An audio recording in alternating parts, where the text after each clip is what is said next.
It's a great day and you are welcome to Express Update on Beaches Bompuado. We'll bring you details of our stories after this break. The Office of the Head of the Civil Service organized a cleanup exercise as part of the activities of the 2024 Civil Service Week celebration today, Thursday, April 25, within the Ministerial Enclave. The exercise, which focused on the locations inside sector ministries and their surroundings, saw the head of the civil service, Dr. Evans Agridaku, as well as various directors, chief directors, and the civil service staff of all ages participating in the exercise. The head of the civil service, Dr. Evans Agridaku, reiterated the mandate of a civil service staff during the cleanup exercise. This year's Civil Service Week is very critical for us. We want to really reposition the service to rededicate itself to the cause of the nation, assisting government in the formulation and implementation of public policies and programs. And as you are aware, we are dealing with combating the threat to sub-regional peace and security, the civil service in perspective. The civil service in perspective, because we think that we are virtually in every facet of our lives. And so when we effectively execute our mandate, we think that is largely going to contribute to the peace of the country, because it will actually help good governance. And when there's good governance, it gives people hope. Charity, they say, begins at home. We need to tidy our environment. Clean environment is important, and as you are aware, this is a preventive measure so that we don't contract some diseases because of contamination of food and among others. So cleanliness, they say, is next to godliness. The reason we are embarking on this exercise this morning, and there has been massive turnout. What it means is that it's not just going to be a 9-day wonder. We're also instilling the culture of cleanliness, among our people, so that consciously we need to be deliberate about them. We need to be intentional about keeping the environment clean. So this is just an indication that indeed our people are committed. And from time to time, we'll come around to see how the environment is and whether indeed is consistent with what we are preaching.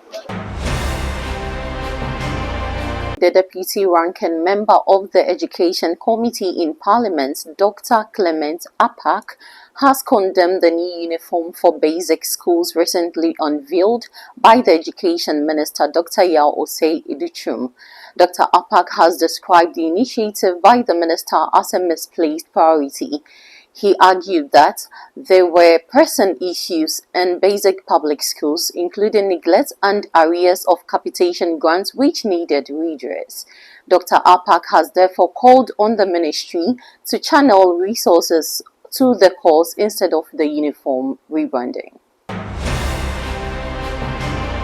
The Institute for Energy Security has made calls to the Energy and Finance Ministries to help resolve challenges confronting the energy sector. The Institute has attributed the current challenges in the sector to inadequate liquidity in procuring fuel for some power plants to operate to full capacity. In lieu of this, the Institute of Energy Security said the two ministries must urgently provide funding to resolve the current challenges confronting the sector. It further recommended that the government must resource the Electricity Company of Ghana in providing quality, reliable, and safe electricity services to its clients. And on our final story, members of the Bogoso Prestia section of the Ghana Mines Workers Union protested today, demanding that their mining lease with Future Global Resource be terminated immediately. According to them, the termination is long overdue as the Attorney General's Department has endorsed the Minerals Commission's position on the mining lease revocation.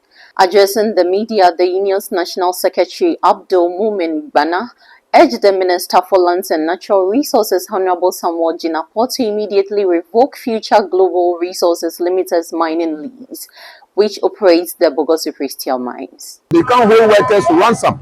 They can't hold the communities of Bogoso and Prestia to ransom. Toboy, our demand is that the minister terminates the mining lease and as soon as possible put the Bogoso Prestia mine on sale. Because as far as we are concerned, there are prospective investors who are ready to take over the mine and invest in the mine. At the end of the day, we cannot allow private equity to take over. Terminate the mining lease. So that other investors can take over now. Our incomes and our livelihoods are at stake. Our incomes and our livelihoods are at stake. And for that matter, we cannot continue this way anymore. We demand that the mining lease be terminated so that at least our incomes and livelihoods can be restored. There are other investors who are ready to take over the mine. We can't allow future global resources to hold us to ransom. Enough is enough. Still speaking to Clock TV, the National Secretary disputed that the Global Resources Limited for over 2 years have not shown any adequate financial capacity to effectively run the mining sector since its operation began 3 years ago. The mining lease ought to be terminated. For 3 years now, Future Global has not invested anything into the Bogoso Prestia mine, because mining is big business, and for that matter, we need serious investors to invest in the mine. And so the duty bearers, particularly the Minister for Lands and Natural Resources, must recognize that Future Global Resources do not have the capacity. And to the extent that they do not have the financial capacity, they cannot continue to hold us to ransom. So they must free the assets so that others can take over. We are aware that there are quite a number of investors who are ready to invest. At the end of the day, workers are suffering. The communities of Bogoso and Prestia are suffering. The whole country is suffering because we need revenue. We are all aware what we are going through as an economy, as a country. Why do we allow a major asset like Prestia Bogoso mine, to reel under frustration? So our demand is that the minister terminates the mining lease. We do not have anything against Future Global Resources, but it is palpably obvious. It is obvious that Future Global Resources just do not have the financial capacity. And if you don't have the financial capacity, we can't allow you to hold us to ransom. Thanks for joining us. I'm Beaches Bampuadu, and have a great day.